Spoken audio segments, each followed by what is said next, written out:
안녕하십니까. JTV 저녁 뉴스입니다. 6.13 지방선거를 20일 앞두고 오늘과 내일 이틀 동안 후보자 등록이 진행됩니다. 등록 첫날 전북선관위에는 도지사 선거에 나선 신재봉, 송하진, 임정엽, 권태홍, 이광석 후보가 등록을 마쳤으며 교육감 선거에는 김승환, 서거석, 이미영, 이재경, 황호진 후보가 등록했습니다. 이번 지방선거에서는 단체장과 지방의원을 포함해 모두 252명을 선출하게 되며 출마 예정자는 내일까지 후보 등록을 마쳐야 합니다. 오는 31일부터는 본선거 운동이 시작되며 다음 달 8일과 9일엔 사전투표가 진행됩니다. 민주당 정읍시장 후보 재경선은 완료됐지만 후유증이 계속되고 있습니다. 당초 경선에서 1위를 차지하고도 최종 공천에서 배제됐던 이학수 후보는 민주당을 탈당하고 내일 무소속으로 등록할 예정입니다. 재경선에서 2위를 차지한 김석철 후보는 이수혁 지역위원장이 불공정 경선을 했다며 중앙당에 진정서를 제출하고 업무방해 등의 혐의로 고발할 예정입니다. 한편 민주당은 재심 신청 기간이 지난 뒤 내일 오전쯤 유진석 후보에 대한 정읍시장 후보 공천을 마무리할 것으로 예상됩니다.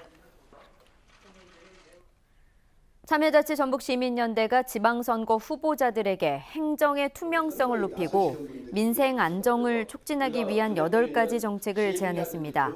전북참여연대는 부패 온상이 되어온 재량사업비 폐지와 감사기구의 독립성 강화, 지방공사 인사청문회와 대규모 개발에 관한 공론화위원회 설치 등을 요청했습니다. 참여연대는 또 시민의 알 권리를 위한 행정정보 확대와 지방의회 기명투표 실시, 대기업 불공정 피해 상담센터와 중소상공인을 위한 시민 참여형 기구 설치를 제시했습니다. 법적으로는 안 되지만 한국-GM 군산공장 가동 중단 영향으로 전북의 자동차 수출액이 크게 줄었습니다. 한국무역협회 전북본부에 따르면 지난달 전북 자동차 수출액은 5,400만 달러로 지난해 같은 달에 비해 29.2% 줄었습니다. 지난달 전북의 전체 수출액은 정밀화학 원료와 합성수지 수출 증가에 힘입어 지난해 같은 달에 비해 38.6% 늘어난 7억 500만 달러를 기록했습니다.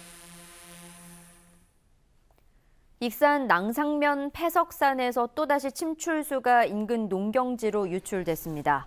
익산시는 지난 20일 새벽에 내린 비에 불어난 패석산 침출수가 인근 농경지로 흘러들어 긴급 조치에 나섰다며 이번 달 들어 2번째 유출이라고 밝혔습니다. 침출수가 유출된 패석산은 지난 2016년 1급 발암물질 등이 포함된 폐기물로 불법 복구하다 적발돼 원상 복구 명령이 내려진 상태입니다.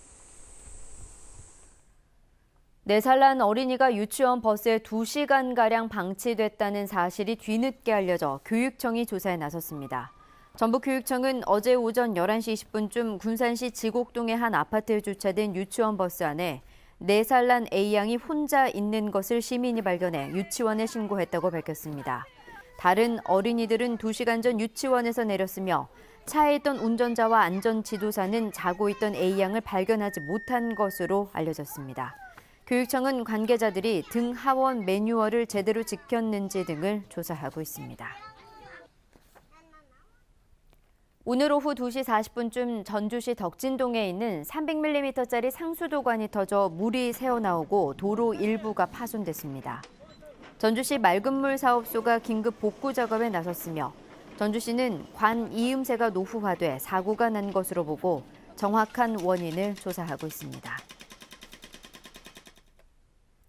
경찰이 뇌물수수 혐의를 받고 있는 순창군 소속 5급 공무원 A모 씨의 사무실과 자택을 압수수색했습니다. 전북지방경찰청 지능범죄수사대는 A 씨의 사무실과 자택을 압수수색해 관련 서류와 컴퓨터 하드디스크 등을 확보했습니다. A 씨는 지난 2011년 보조금 반환 소송을 벌이던 순창 지역의 농업인 학습단체장 관계자에게 수천만 원의 금품을 받은 혐의를 받고 있습니다. 검찰청 직원을 사칭한 보이스피싱 조직원의 소가 거액을 송금했다는 신고가 접수돼 경찰이 수사에 나섰습니다. 전주 덕진경찰서에 따르면 67살 A씨는 어제 오후 3시쯤 1억 8,800만 원을 금융감독원 계좌로 송금하라는 전화를 받고 두 차례에 걸쳐 돈을 보낸 뒤 뒤늦게 사기 사실을 알고 경찰에 신고한 것으로 알려졌습니다. 경찰은 신고 접수 직후 A씨가 돈을 보낸 계좌를 지급 정지한 뒤 해당 계좌에 대한 압수수색 영장을 신청할 예정입니다. 전주 완산경찰서는 뺑소니 사고를 낸 뒤 거짓 신고를 한 51살 홍모 씨에 대해 도주치사 등의 혐의로 구속영장을 신청했습니다. 홍 씨는 어젯밤 10시쯤 전주시 효자동의 한 골목길에서 55살 이모 씨를 차로 쳐 숨지게 한 뒤 달아났다가 15분 만에 사고 현장으로 돌아와 사람이 쓰러져 있다며 친구에게 거짓 신고를 하게 한 혐의를 받고 있습니다. 내일은 대체로 맑다가 오후부터 구름이 많겠습니다. 내일도 황사의 영향으로 미세먼지 농도는 나쁨 수준을 보이겠습니다. 아침 최저 기온은 8도에서 13도를 보이겠습니다. 낮 기온은 15도 이상 크게 올라 24도에서 27도의 분포로 오늘과 비슷하겠습니다. 주말인 모레는 기온이 29도까지 치솟으며 휴일까지 매우 덥겠습니다. 당분간 맑은 가운데 일교차가 크게 벌어져 건강관리에 주의가 필요합니다. JTBC 8시 뉴스 예고입니다. 6.13 지방선거를 20일 앞두고 후보자 등록이 시작됐습니다. 첫날인 오늘 도지사 후보 4명과 교육감 후보 5명 등이 등록을 마쳤습니다. 남원시장 선거는 더불어민주당과 민주평화당, 바른미래당, 무소속 후보 등 4명이 출사표를 던졌습니다. 후보들의 경력과 공약을 살펴봤습니다. 4살 난 어린이가 유치원 버스에 2시간가량 방치된 사실이 뒤늦게 알려져 교육청이 조사에 나섰습니다. 도시공원 지정이 해제되는 일몰제 시행을 앞두고 전주시가 민간공원 특례 사업을 추진하고 있지만 사업성이 부족해서 성사 가능성은 밝지 않습니다. 자세한 소식은 JTBC 8시 뉴스에서 전해드리겠습니다.